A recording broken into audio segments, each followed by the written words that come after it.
Oh, Jesus. I got up there. So, a little bit. So I started this live with the idea that I'm going to talk about axe handles, vintage axe handles, and handle matching or doing a handle match. So when I say a handle match, I'll show you what I mean. This right here is a handle match. This straight handle came on a round lug plumb jersey pattern, and it fit perfectly for this J.K. Eldridge Rockaway pattern. And man, does it look cool. A lot of people think this is the best thing I've made, really. And I didn't have to make the handle, but I kept it in the family, sort of. And I like to say that it has a nice ass on it. Look at the tush on this little lady. You know what? I gotta move the camera so you can get some light in here. So yeah, look at the butt on that little lady. I like this bad boy a lot. But it's not the best handle match I'll ever do. Thank God that worked. I smashed it onto a stump. I think the most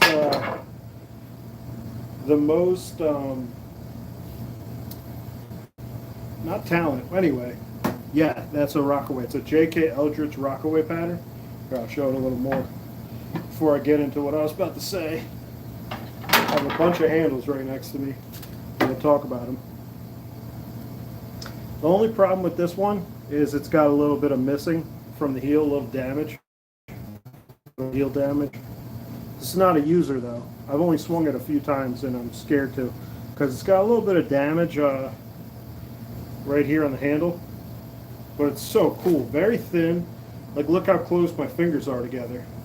Even the end doesn't have like a super palm swell to it. It does have a slight taper. Oh yeah, the camera's right there. Old piece of lumber, maybe 90 years old, maybe 100 years old piece of lumber. Very nice, beautiful stick. Like I said, got the nice butt on her. Oh yeah, look at that. Mwah. Kiss that little butt. One time this lady mooned me, and she was like 25 years old, and her butt was like a baby's bottom, and I said, put that away. That's pedophilia to look at that. Put that little tush away. Disgusting. I spit on your tiny little butt, but not in that kind of way. I don't think I've ever spit on a butt in a good way. But anyway, here's another little number. Look at this one. Nice. So why do you save handles? First, so you can copy them. If you don't save something like this and you just try to make your own handle all the time, I mean, maybe eventually you'll make something similar to vintage style, but it's going to take forever. Let me show you what I used to do before I had handle templates. Look at this piece of shit. Look at that hunk of dog shit. That is not a good handle, and it was supposed to be a straight handle, and it's neither. It's neither curved or straight. It's terrible. Look at my. Yeah, it doesn't look. Maybe it doesn't look bad, but that's bad. It does not feel comfortable. It's basically a rectangle. Yeah, this was bad, and also I learned why you don't put in cross wedges. You see that splitting? Even with the relief cut that I drilled out, they're still splitting under that. When you're pushing apart this handle like this and not like this from side to side, it's going to split, or it could very well split. It's very normal for that to happen. You'll find a lot of vintage handles with metal step wedges in them, and the handle will have cracking. So yeah, you save this stuff so you can make your own. If it's good enough, you can always pair it to an old axe. So the reason why I was saying this one has a lot of value is because it's brand crafted. It's a big handle though. It's 36, I think. I would put this to a big axe. I do have that, remember that double oval I have? A double oval Craftsman? And I put banana grind on it that doesn't look too pretty. I was gonna do this with it, but it just didn't seem right. It's not the right era.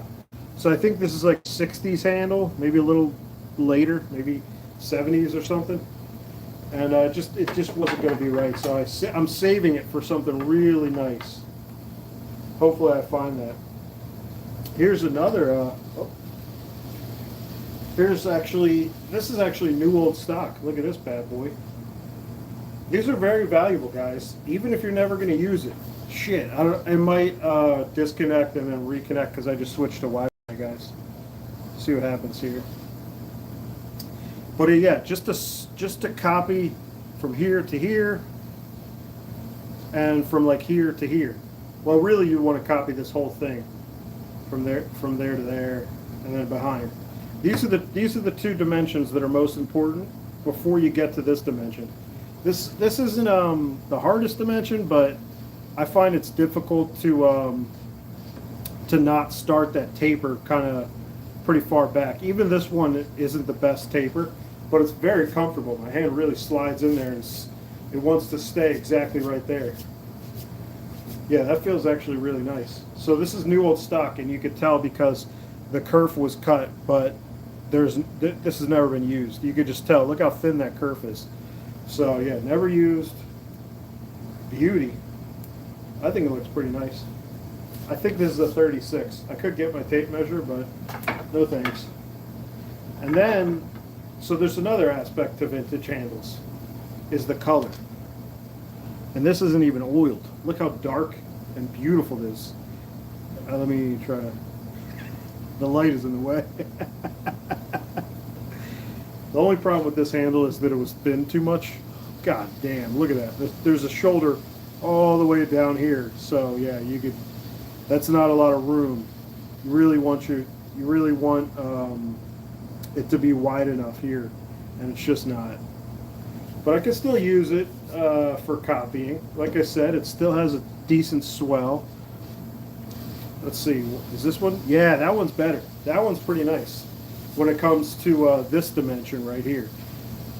This dimension, that's the basics. This, you can play around a little bit. Can't replicate that vintage color. No, sir, you cannot. And I actually have saved the old handles. They're cool. I agree, man.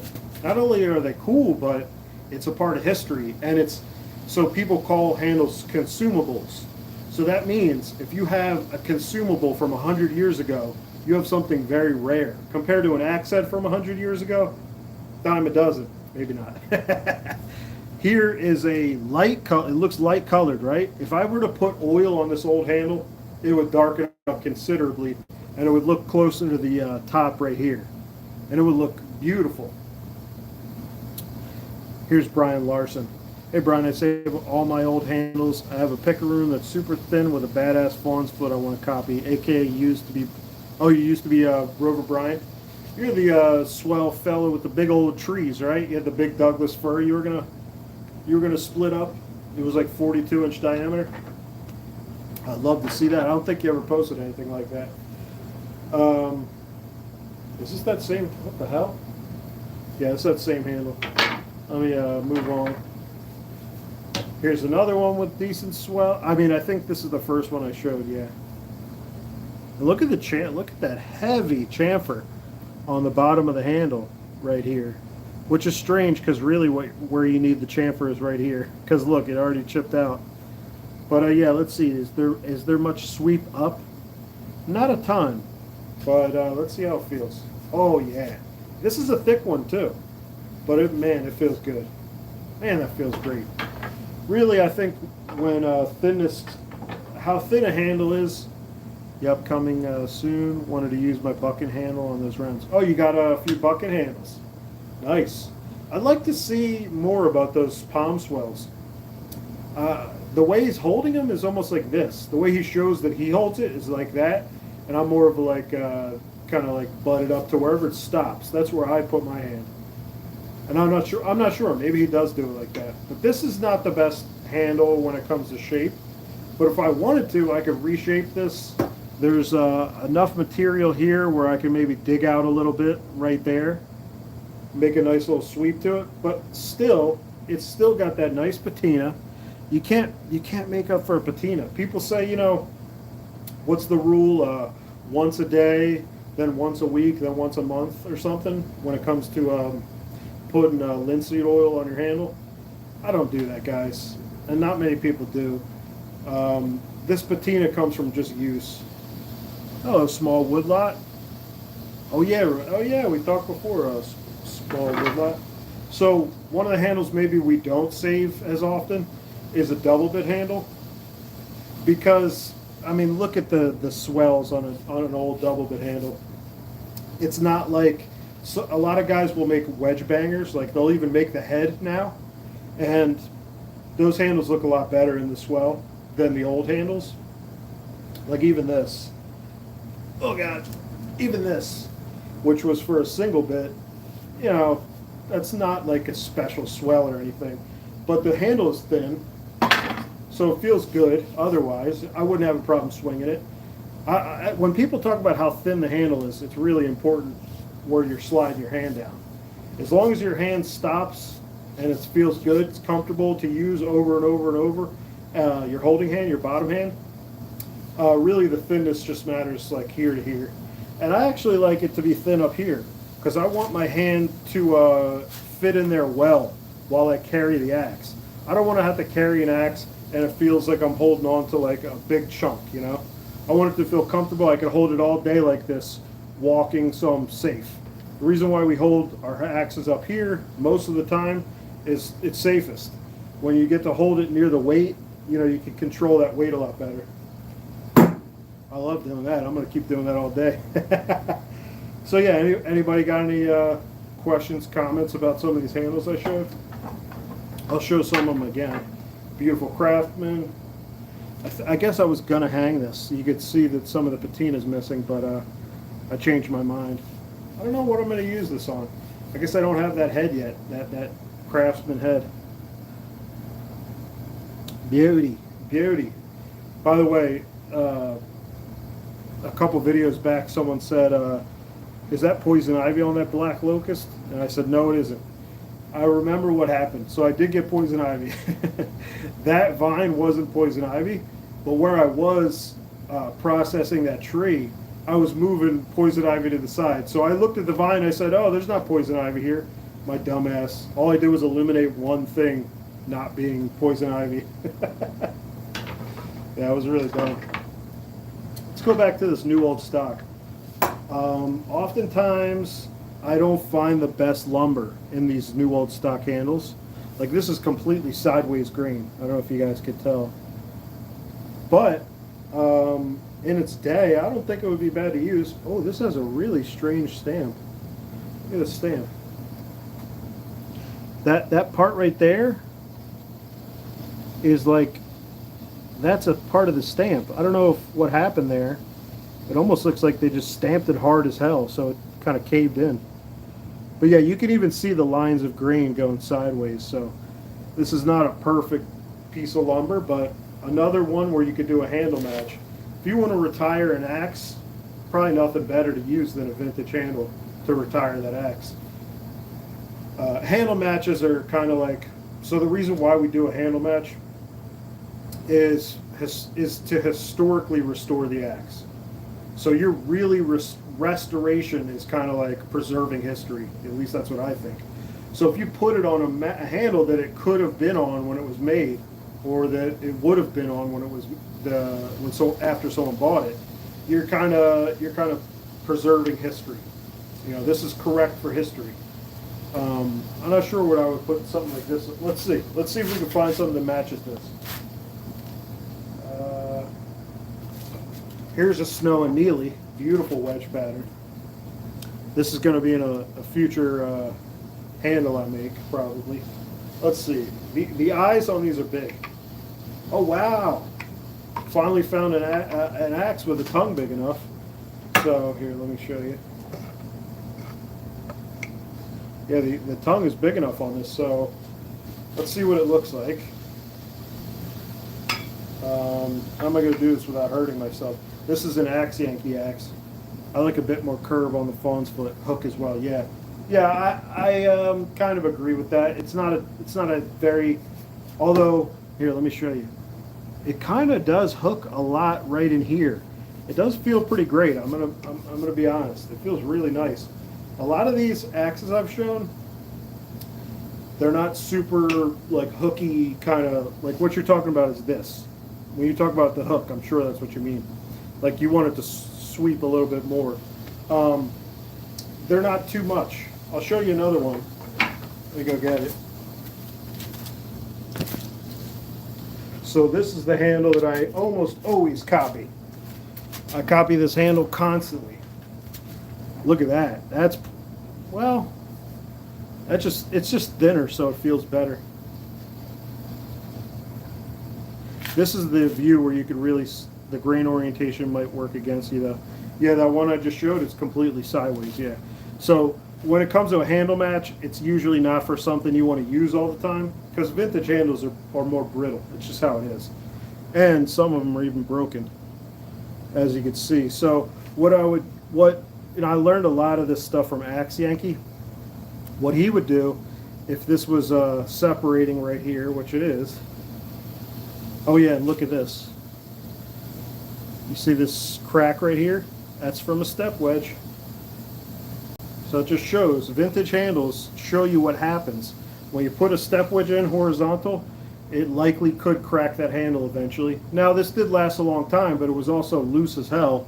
And look at the shelf on this bad boy. This was the handle I showed in that video about removing the shelf and not removing the shelf, smoothing out the bottom of the eye. So yeah, let's see what this would look like on this handle. It's kind of hard to do this without hurting myself. Yeah, I don't know if I'll be able to do this. Usually what you do is you put it on the ground, put it on top, and then put something under it so it doesn't like lean like that, and it kind of is straight up and down. Like it would be like this instead of like that if you just let it lean. But yeah, that's how you kind of can figure out what handle match you can do, other than knowing about the history.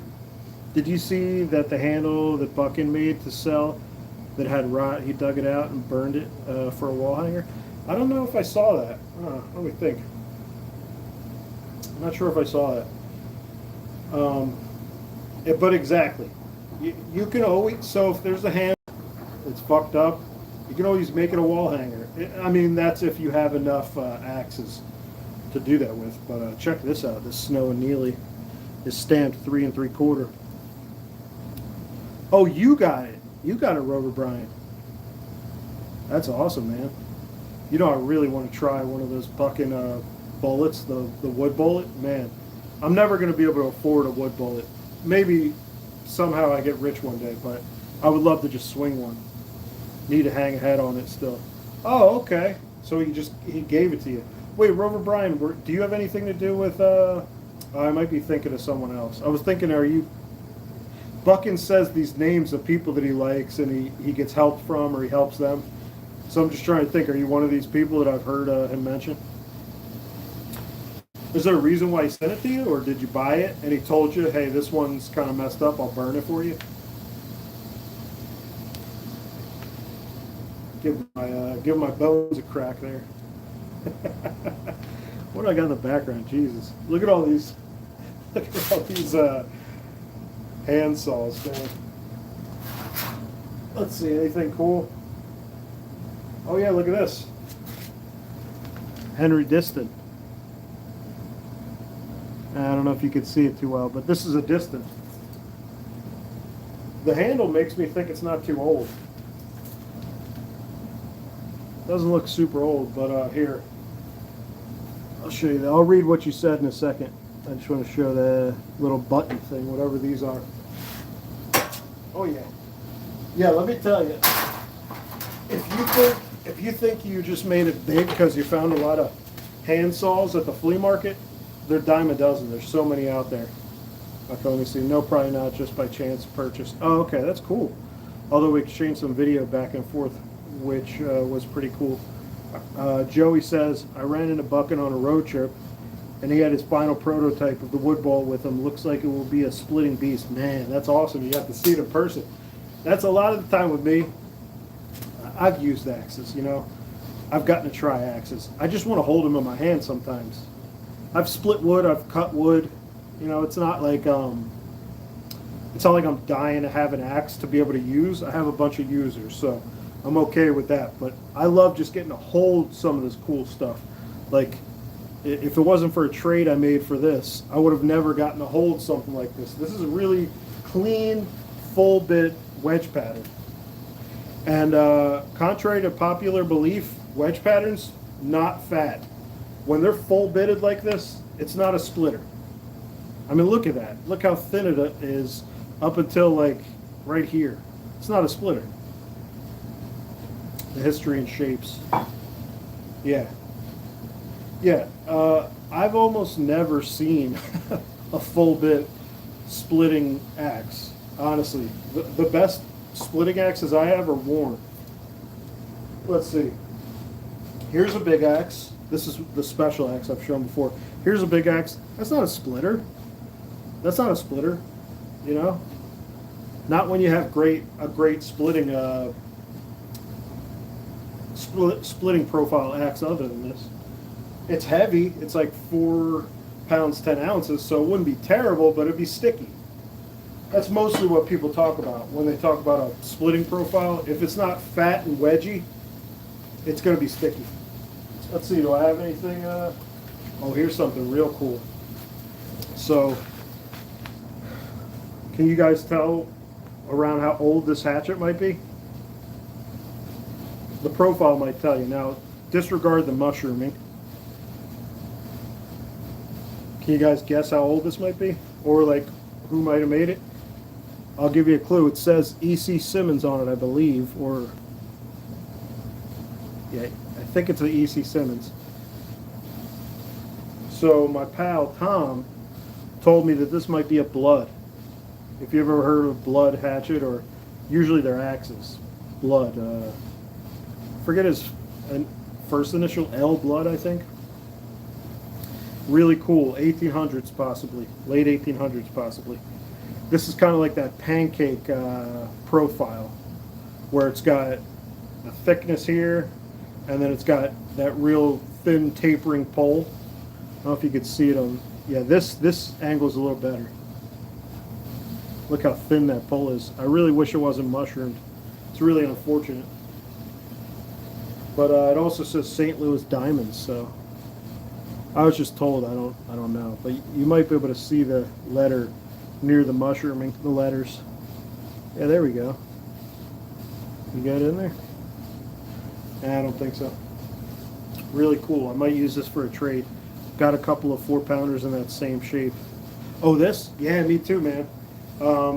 That favorite splitting axe I use is not exactly like this. I just thought of something. Hold on 1 second. 1 second. Speaking of that profile.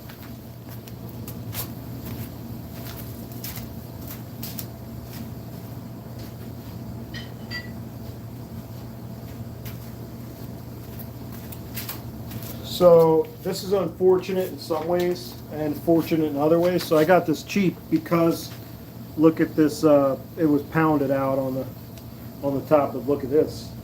Clearly 1800 style axe right here. And you can even see the high carbon insert. Really cool axe, and a splitter too. Let's see how heavy it is.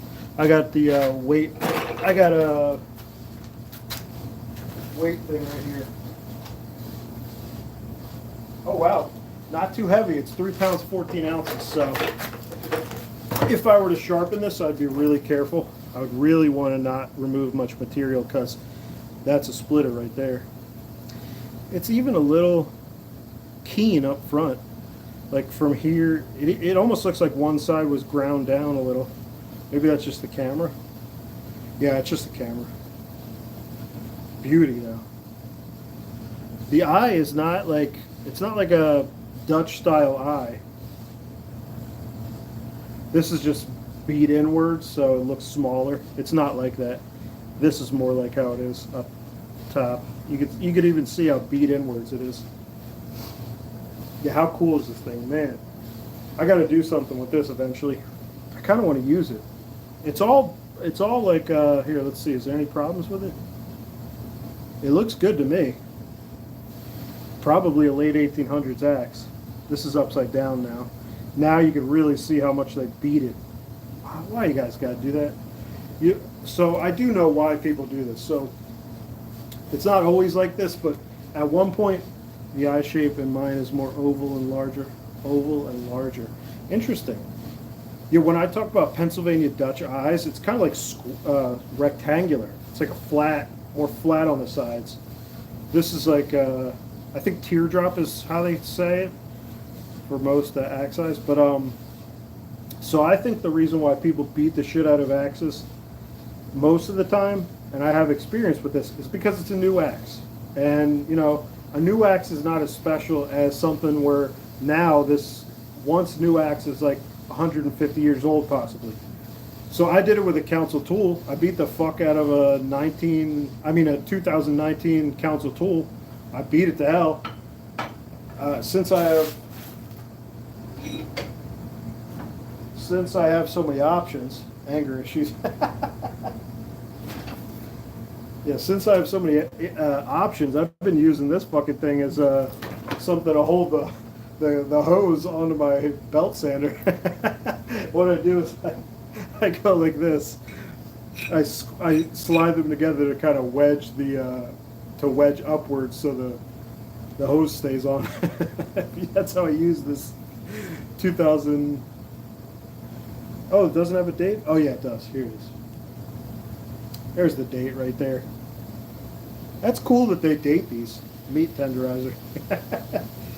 Almost all my tools are meat tenderizers when I drop them on my exposed toes. Yeah, so you can see that's how I do it. I push it in, push them together. The wedges are amazing, man. You can do so much with just that concept of wedging things. Like even timber framing, they use wedges, sort of. I guess they call those dowels or tenon. No, they don't call it tenons. I forget what they call those. You know where they put a hole in? Sometimes they put a square hole in, and then they drive a piece of wood in, like a small block of wood, to hold everything together, to hold the two pieces together, and it even locks things tighter so it like looks better. I think that's kind of awesome joinery. I'm terrible at joinery, guys. The way that I make axe handles is very like by eye. Let's see. You can tell I make axe handles by eye when you see my early work. It's just really dog shit. It's so uncomfortable. Feels like I'm swinging a pile of dog shit here. Oh yeah. Yeah. So here's something I noticed. I was a little perturbed by this. My last piece of Purple Heart, I realized that it's cracked. I don't think I did that. It might have just been the temperature. But yeah, that really sucks. Let me see. Yeah, see? I get delaminated a little. And you can't really see it. It's not even that wide, so this would be for like a boy's axe or a hatchet.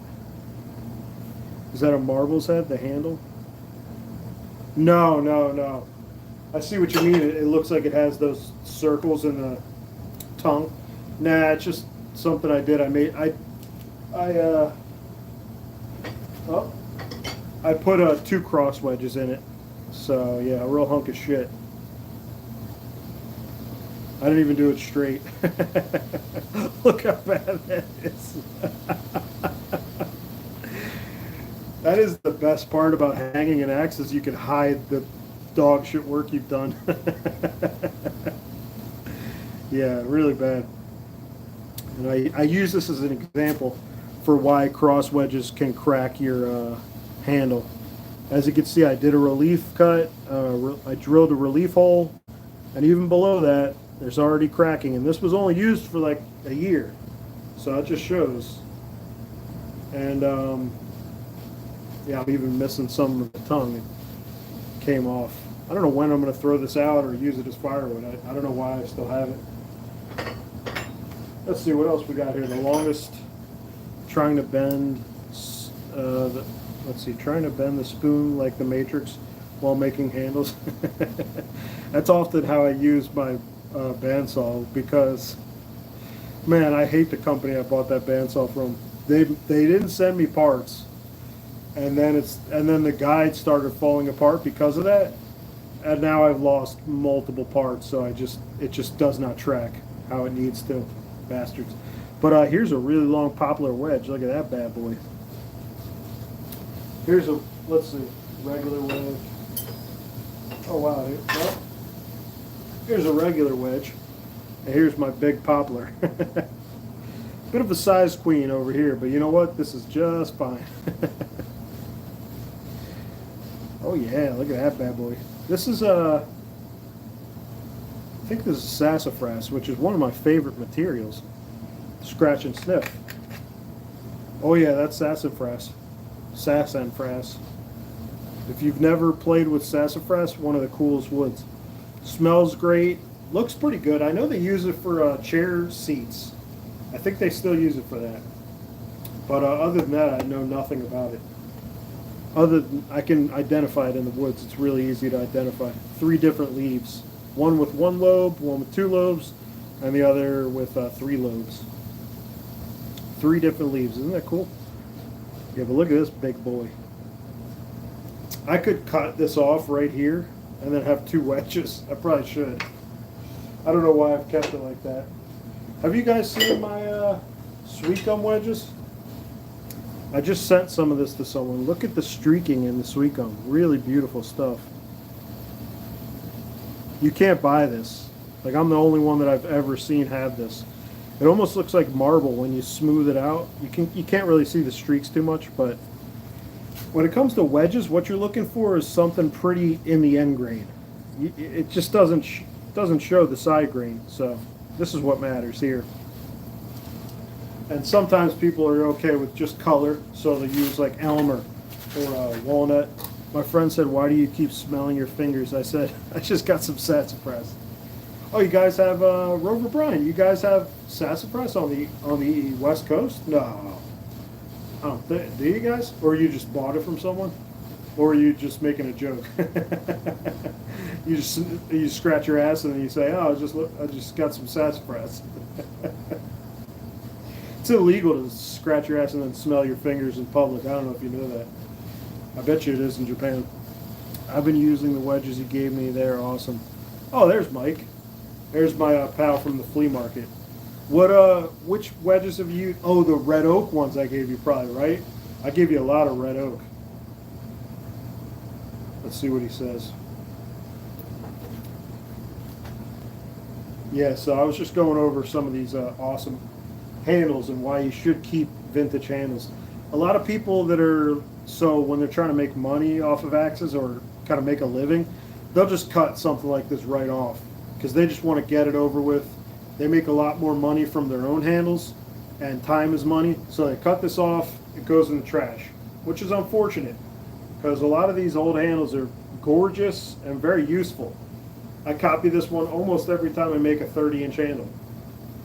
The red oak and the last sassafras went into a double bit. I'll send you a picture. It is beautiful. That's awesome. Yeah, I'm excited to see that one. I love sassafras as a wedge too. It's not like special, but it's different.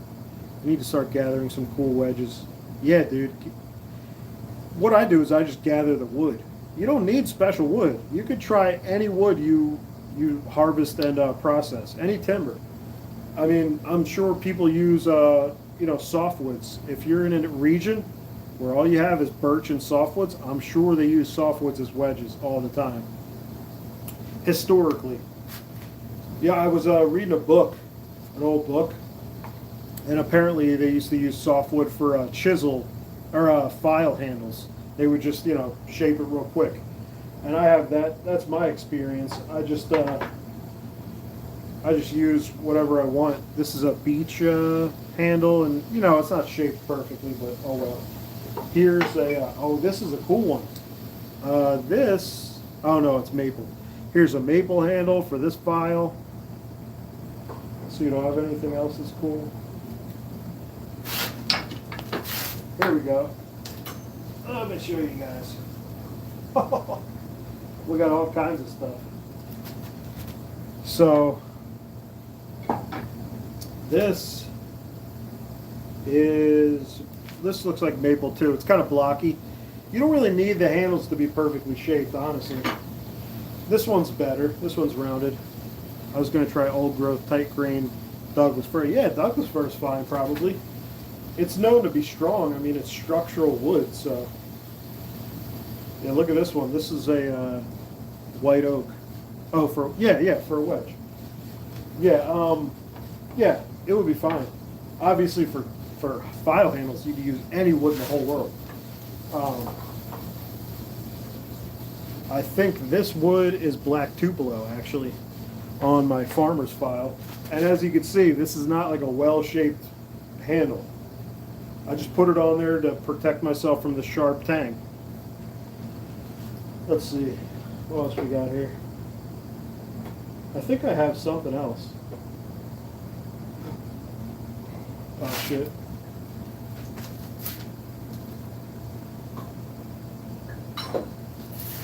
What else do I got? Oh, here we go. Here's something important. Everybody should make one of these. It's just a stick with 4 faces on it. When I was getting into carving, I was like, oh, I'm gonna make a little carving, and it's real goofy. It's pretty funny though that I did this. And look how how many eyes are on here? 1, 2, 3, 4. Yeah, so 4 eyes, but 4 faces that have 2 eyes. So might be a little bit of a genius there. I point to my eyeball. My eyeball is really smart. Make it into a bottle opener. My brain cannot comprehend how to do anything like that. I don't have an engineer's brain. Although at one point I did kind of want to do stuff like that, like car manufacturing. The engineers are the guys that actually make money off of, what's it called, patents, I guess. I knew one guy who worked for Mercedes, and he like revolutionized some sensor, I think. Yeah. That was pretty cool that I got to meet that guy. Nice fella too.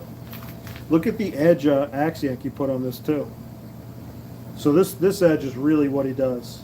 That banana grind, and sometimes he'll even make it like a triangle.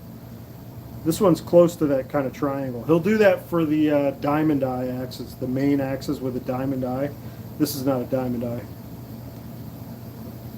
Really cool. Look how fat that pole is though. Not the longest pole. Not short, but not the longest pole. But look how fat it gets. Very wide too. Big old boy. Yeah, that's a big boy. Yeah, I just wanted to show you guys some handle stuff. I'll probably get out of here soon. I don't have too much to. I do have a lot to share, but it's not fun. I could tell you about it. Jeffrey Epstein. I can tell you about, the CIA and Jeffrey Epstein. No, I'm kidding. All right, well, that was a fun one. We got to talk about the handles. I took that picture holding them like a goofball. Before I go, one time I saw this kid in my neighborhood when I was little. He was carrying like a whole handful of hockey sticks, and he was wearing roller skates, and he fell forward and they flew everywhere. It reminds me of what I was doing with those handles. It's too bad I didn't fall, and then they fly everywhere. Anyway, thanks for watching, guys. Thanks for coming in and commenting. Mike, Rover, Brian, Joey. Did I miss anybody? Let's see. I'm going to get everybody. I'm going to scroll down until I find everyone. Old Ironworks and Small Woodlot. Thanks for coming, guys. And goodbye.